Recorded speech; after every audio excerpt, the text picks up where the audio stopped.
Hello folks, today we will discuss detection of elements. Many questions are asked in any competitive chemistry exam from this topic, detection of elements. And first detection is detection of carbon and hydrogen. Detection of carbon and hydrogen. This is done with the help of copper oxide test. Question asks that which test is used for the detection of carbon and hydrogen. That answer will be copper oxide test. And second is the detection of nitrogen. Detection of nitrogen is very important as two tests are used, mainly two tests are used for the detection, and first is soda lime test. It involves the usage of sodium hydroxide and calcium oxide, and in the end the vapors of ammonia are formed when there is presence of nitrogen. And second test is sodium, very important test is sodium or Lasignase test. Question asks that which test, Lasignase test, is used for the detection of what? Nitrogen, sulfur, sodium. Question is asked like this, and at the end of this test there is appearance of green color of Prussian blue.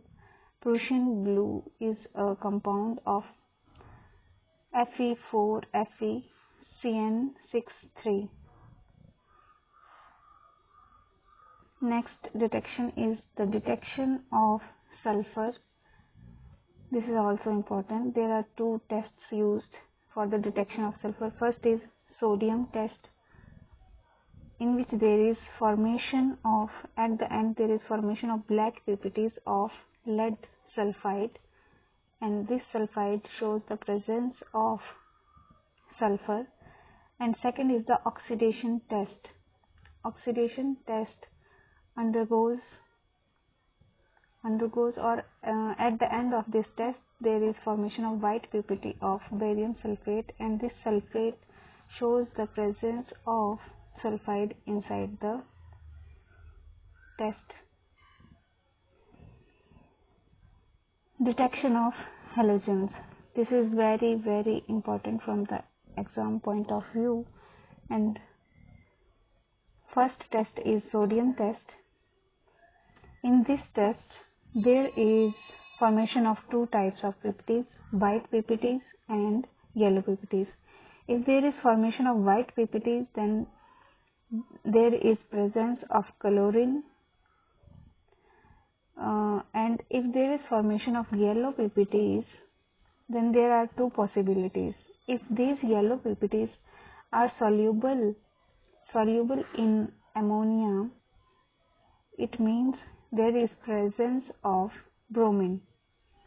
If these yellow PPTs are insoluble in ammonia, it means there is presence of iodine. Our second test is very important test, copper wire or Bellstein's test. Question asked in the form of this Bellstein's test, that Bellstein's test is used for the detection of which element? You have to name the test which is used for the detection of halogens. This is Bellstein's or copper wire test. At the end of this test there is formation of green or blue color flames. Next is the detection of phosphorus. The detection of phosphorus is done with the help of oxidation test, which involves in the usage of concentrated nitric acid, and at the end there is formation of yellow PPTs or there is yellow colorations in the end product. This is all about the detection of elements. Thanks and have a nice day.